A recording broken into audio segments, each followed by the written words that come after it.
Hi! In front of me is REALME Narzo 50 and today I would like to show you how you can change and customize theme of your keyboard on this device. First of all, just go into Settings and scroll all the way down. Then click on Additional Settings and select Keyboard and Input Method. Following that, you need to click on Gboard and click on Theme over here.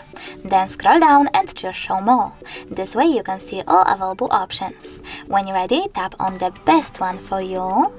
I will go with that one. Click on this switcher next to keyboarders to manage them and select Apply to apply your keyboard. When I go back, as you can see, theme of mine was successfully changed. But you can go into the same settings, swipe up and click on this plus icon under My Themes instead. Now select photo that you wish to apply as your keyboard's background, pinch it to scale and drag it to move. When you're ready, choose Next, adjust brightness by swiping left or right, tap on Done and manage keyboarders from here. When you're ready, click on Apply, and when I go back this time, as you can see, theme of my keyboard was successfully customized with an image. Thanks so much for watching. If you enjoyed this video, leave a like, comment and subscribe. Bye!